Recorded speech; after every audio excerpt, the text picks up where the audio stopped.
Hello everyone, welcome you all on physics warrior.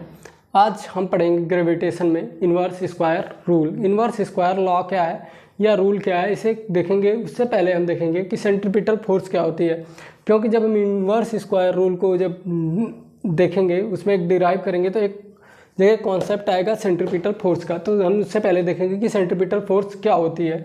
तो centripetal force वो force होती है कि जब कोई बॉडी सर्कुलर ऑर्बिट में मूव कर रही है और जो उसको सेंटर की तरफ खींचे रख रही है, जैसे आपने पत्थर इस तरह से घुमाया है किसी धागे में बांध के, तो क्या कर रही है, उसकी एक फोर्स लग रही है उसको सेंटर की तरफ से। जो सेंटर की तरफ से फोर्स लग रही है उसी फोर्स को हम कहते हैं सेंट्रीपिटल फोर्स। तो इसे यहीं पे नोट डाउन करेंगे। When any object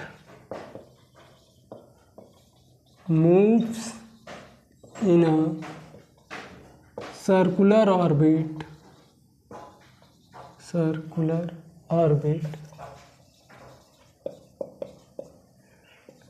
then a force acts towards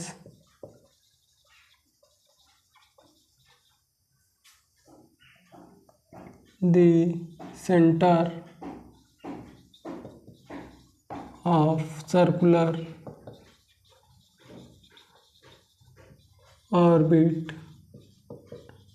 and that force is known as, इसको एंड ही कहते हैं, और ये आप इस तरह से लिख लीजिए, and that force is known as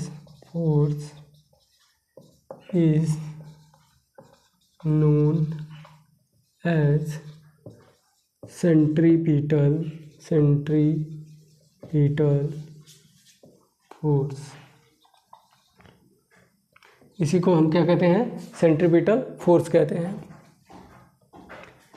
जैसे कोई सर्कुलर पाथ है, एज्यूम करिए सर्कल में है, सर्कुलर पाथ है। सर्कुलर पाथ में जो सर्कल हो, एक ऐसा पाथ हो जो सर्कल में हो, जहाँ पे मतलब हर जगह से सेंटर से उसकी जो कहीं भी पॉइंट ले तो उसकी जो डिस्टेंस हो वो क्या हो, सेम हो। तो ये है रेडियस आर। सपोज करिए ये प्लेनेट मूव कर रहा है, ये कोई ऑब्जेक्ट है मूव कर रहा है इसमें, तो जो फोर्स लग रही है इसको सेंटर की तरफ, ये जो फोर्स है यही है सेंट्रीपिटल फोर्स। और ये हमेशा क्या करती है, सेंटर की तरफ लगती है। It is directed always towards the center. It is directed always towards the center। ये सेंटर की तरफ हमेशा लगती है। इंक डाल लेते हैं, तब तक यहाँ तक नोट डाउन कर लीजिए।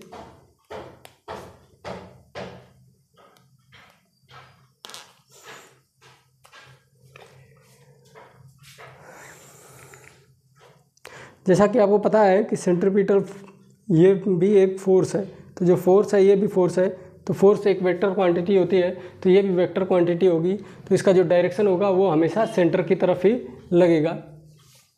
और इसका जो फार्मूला होता है आप उसे नोट डाउन कर लीजिएगा, वो होता है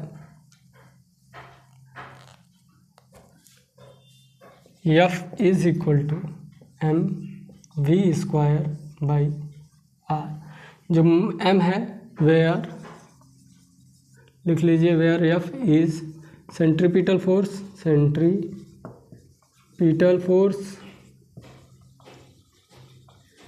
m is mass of object या प्लैनेट। जो भी हम यहाँ पे जो भी अगर प्लैनेट के केस में लेंगे तो प्लैनेट रहेगा या मास of object.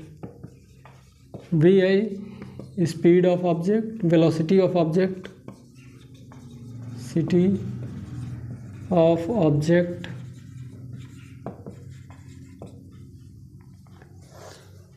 and r is distance from the center,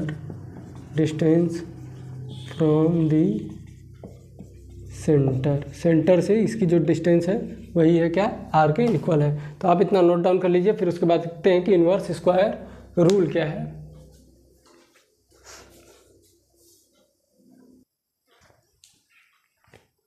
inverse square rule क्या है, तो आपने देखा होगा जो न्यूटन ने इन्वर्स स्क्वायर रूल में कहा था एक स्टेटमेंट दिया था कि the force is inversely proportional to the square of the distance between the centre of the masses.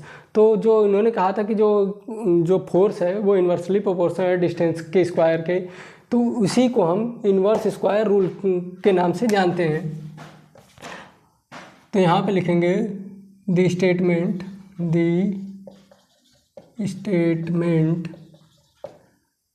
Made by Newton in his universal law of gravitation, universal law of gravitation, that is, जो कि था क्या था, that is the force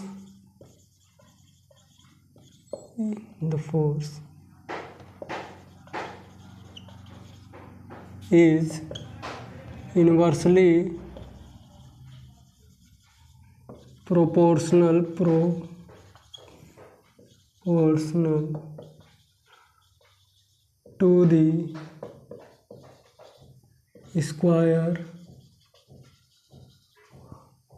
to the square of the distance between the two objects, between two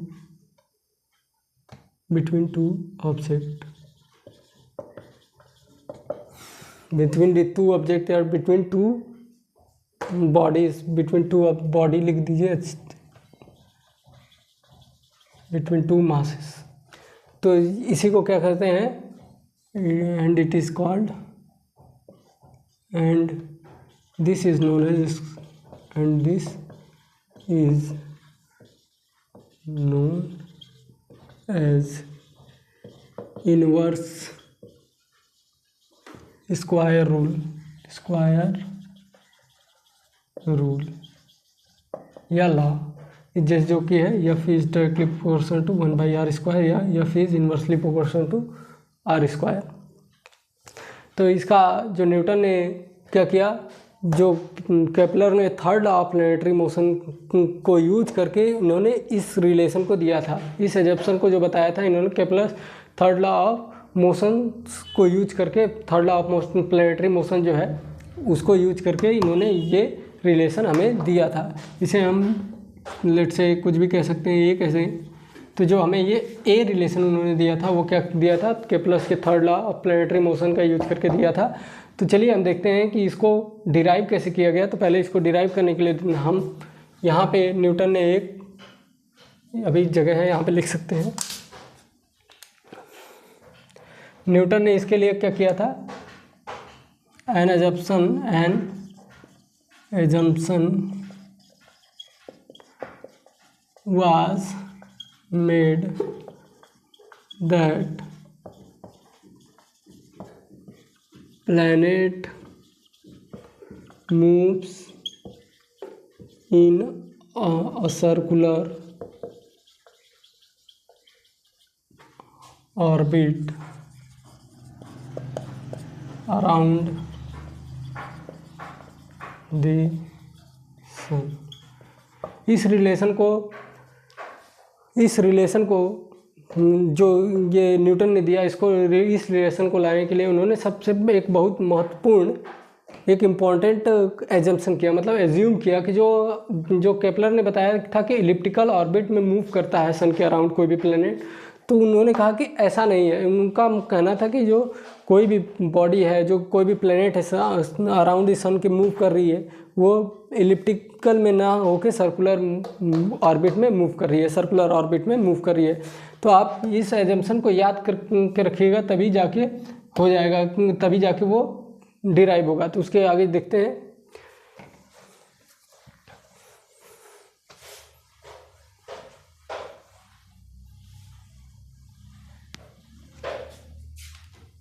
लिखेंगे वहाँ से वो आप एजम्पशन के बाद से लिखेंगे consider a planet of mass m revolving around the sun। अगर कोई भी प्लैनेट है मूव कर रहा है, उसकी मास m है, सन के अराउंड मूव कर रहा है, तो उसके पास कुछ वेलोसिटी होगी, तो वही लिखेंगे revolving around the sun with velocity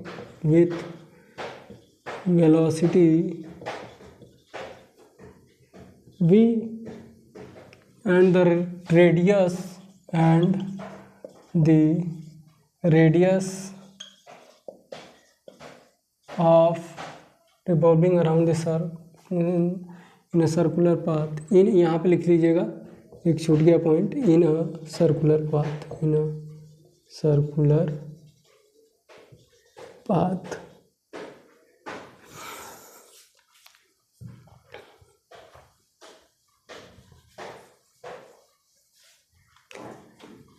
in a circular path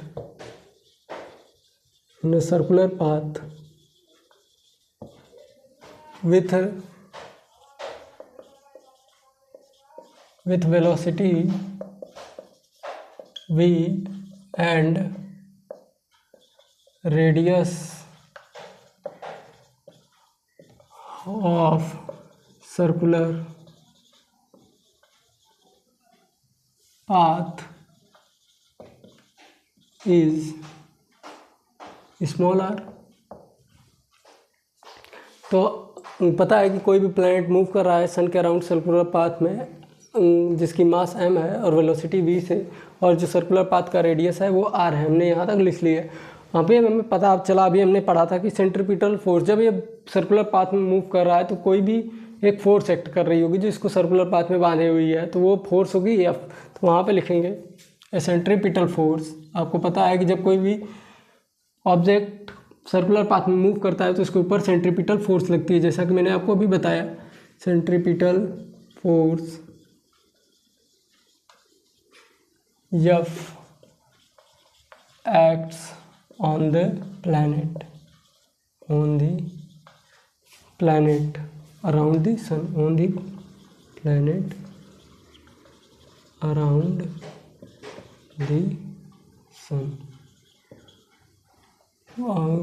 A centripetal force F act on the planet around the sun is given by ये जो हमारे पास सेंट्रीपिटल फोर्स है वो क्या होगी, F इज इक्वल टू, हमने अभी आपको बताया था, mv²/r। यही तो होगी। ये हो गया रिलेशन नंबर 1। ये होगी, क्या होगी, रिलेशन 1 होगी। यहाँ से हमने बता दिया कि जो सेंट्रीपिटल फोर्स है F एक्ट करेगी प्लेनेट पे जब सन के अराउंड वो मूव कर रहा है, on the planet moving around the sun. यहाँ पे मूविंग लिख दीजिएगा, moving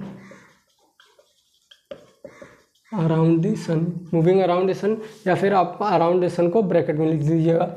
F is equal to mv²। अब हमें पता है कि ये जो मास है किसी भी प्लेनेट का होगा वो कांस्टेंट होगा, तो यहाँ से आप लिखेंगे एज वी नो, हमें पता है, as we know that the m of planet, जो मास ऑफ प्लैनेट है, that the mass m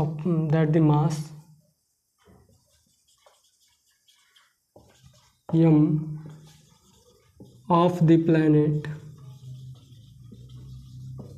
is constant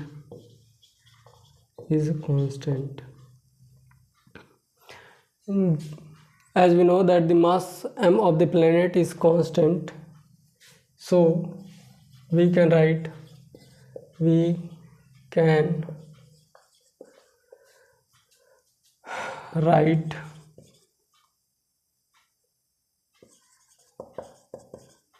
F is directly proportional to v²/r। ऐसा हम लिख सकते हैं, क्योंकि जब हम प्रोपोर्शनलिटी कांस्टेंट हटाएंगे तो वो एक कांस्टेंट आएगा। वो कांस्टेंट क्या था, m था। हम इसको इस तरह से लिख सकते हैं। ये हो गया एक रिलेशन हमारे पास, या इक्वेशन हमारे पास। ये इसको आप नंबर दीजिएगा सेकंड। अब इसके बाद देखेंगे कि यहाँ पे वी स्क्वायर बाई आर, अब इसको एज इट इज़ रहने दीजिए। फिर इसके बाद देखते हैं अगर कोई भी वेलोसिटी वी से वो मूव कर रहा है तो क्या कर रहा है कि वो पाथ तो ट्रेवल करेगा। ये स्पीड है, अगर ये सर्कुलर पाथ है, सपोज करिए रेडियस है, ये सर्कुलर पाथ है और सन के अराउंड, तो इसको ये मूव करने में पूरा एक चक्कर काटने में टाइम टी लगता है। तो वही हम लिखेंगे यहाँ पे, now if the planet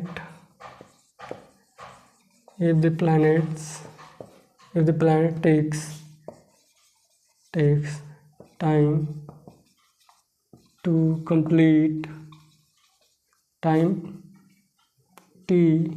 to complete one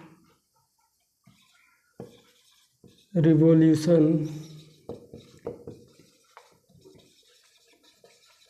around the sun,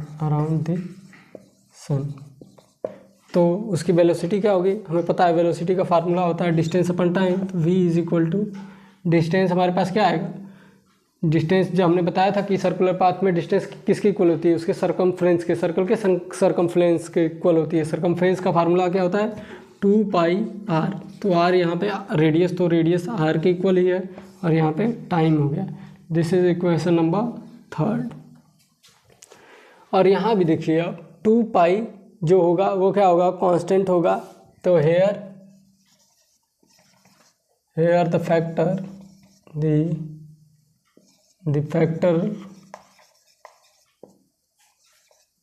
2 pi is constant, so we can write, फिर यहाँ पे लिखेंगे so we can write v is directly proportional to r by t। This is the equation number 4। यहाँ तक pause करके note down कर लीजिए। इसके आगे देखते हैं, आई होप आप लोगों ने यहाँ तक कर लिया होगा।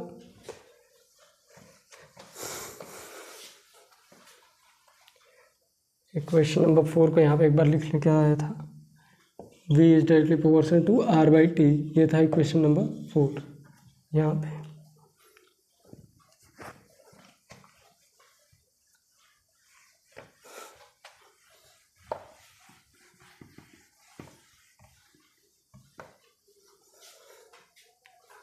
Is it directly proportional to r by t. तो इसके बाद हम लिखेंगे 4th इक्वेशन के बाद, नाउ स्क्वायरिंग बोथ साइड हम स्क्वायर कर देंगे, both side we get v square is directly proportional to r square by t square. This is the equation number 5th। इसके बाद लिखेंगे नाउ वी मल्टीप्लाई, ये इतना उन्होंने क्यों किया, क्योंकि वो Kepler's third law of planetary motion से आपको पता है कि r cube by t square is equal to constant होता है, तो वही यहाँ पे हमको लाना है। तो now we multiply and divide by r on right side.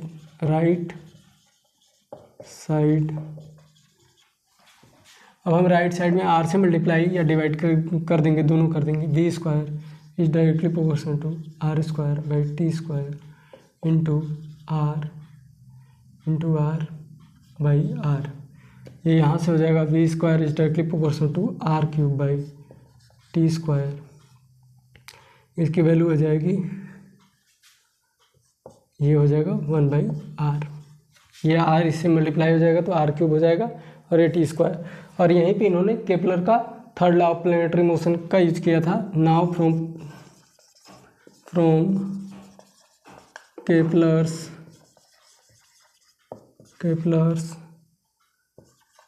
Third law of planetary motion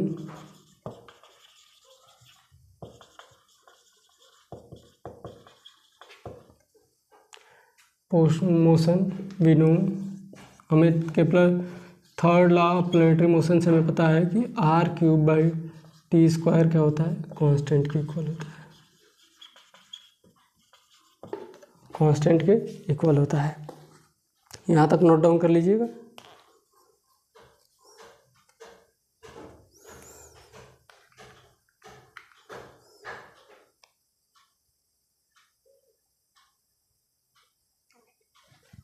तो जहाँ से यहाँ इस रिलेशन से हमें पता चला कि जो r³/t² है वो केपलर के third law of planetary motion से हमें पता है कि ये कांस्टेंट है। तो इसके बाद हम क्या करेंगे, जब ये आपको पता है कि ये तो कांस्टेंट है तो इस पर ये डिपेंड करेगा ही नहीं, तो now so v² is directly proportional to 1/r, यही होगा यहाँ पे हमें पता चल गया कि v² is directly proportional to 1/r या v² is inversely proportional to r। अब हमने ये शायद इक्वेशन नंबर 3 दिया था, या फिर डायरेक्टली प्रोपोर्शनल टू v²/r, ये शायद इक्वेशन थर्ड था। जो भी रहा हो, आपने अगर थर्ड रहा होगा तो आप ये इस इक्वेशन में ही इसकी वैल्यू पुट करेंगे। ये अगर थर्ड इक्वेशन मान के चलाऊँ, अगर ये सेकेंड होगा तो आप, अगर मैं लिखूँ बता रहा हूँ वहाँ पे आप क्या करेंगे। इसके बाद ऊपर लिखता हूँ मैं, now put the value of v² from above मतलब ये इसके नीचे ही हम लिख रहे हैं, ये फ्रॉम अबव इन इक्वेशन 3। अगर वो इक्वेशन 3 रही होगी तो 3 लिखेगा, अगर 3 की जगह 2 अगर वो इक्वेशन रही होगी m = v²/r तो वो उसको 2 लिख लीजिएगा यहाँ पे, बस यही लिख रहा है। तो हम लिखेंगे, तो यहाँ पे आएगा हमारे पास f is directly proportional to 1/r, और v की वैल्यू 1/r है और ये r है इंटू r, तो f is directly proportional to 1/r²। तो आपको पता चल गया कि ये जो इन्वर्स स्क्वायर रूल था, इन्होंने न्यूटन ने केपलर्स के third law of planetary motion की मदद से इसको निकाला था। और ये यहाँ पे इन्होंने आसानी से क्या किया, एक्सप्लेन कर दिया कि जो क्या होता है कि कोई भी जो बॉडी मूव कर रही है, जैसे प्लैनेट है सन के अराउंड मूव कर रहा है, तो वो उस पर एक फोर्स लगती है जो कि ग्रेविटेशनल फोर्स लगती है, और उसे कांस्टेंट स्पीड से उसके यूनिफॉर्म मोशन में उसको उसके सर्कुलर ऑर्बिट में वहाँ पे मूव कराता है। जब भी आप इसको डिराइव करेंगे तो आप याद रखेंगे कि वहाँ पे आप एज्यूम करेंगे कि यहाँ पे सर्कुलर ऑर्बिट हम कंसिडर करेंगे, और सेंट्रीपिटल फोर्स मैंने जो आपको बताया वो याद करिएगा। इस डेरिवेशन को जितना भी मैं आपको डेरिवेशन कराता हूँ आप उसे पहले समझिए, फिर उसको 1 2 3 बार अपने से ट्राई कीजिए। जब आप 1 2 3 बार ट्राई करेंगे तो आप भी अपने आप डेरिवेशन करने लगेंगे, आसानी से आप डेरिवेशन कर लेंगे, क्योंकि आपको पता चल जाएगा कि किस स्टेप पे क्या करना है, क्या करने के बाद क्या रिलेशन हमें लास्ट में फाइंड आउट करना है। तो ये रहा हमारे पास inverse square rule. Next lecture में हम पढ़ेंगे जो फ्रीली फॉलिंग बॉडी है, मतलब जो एक्सेलरेशन ड्यू टू ग्रेविटी है, ये सब नेक्स्ट लेक्चर में पढ़ेंगे। तब तक पढ़ते रहिए। All the very best. जो भी आपकी क्वेरीज हैं आप कमेंट सेक्शन में कमेंट कर दीजिए।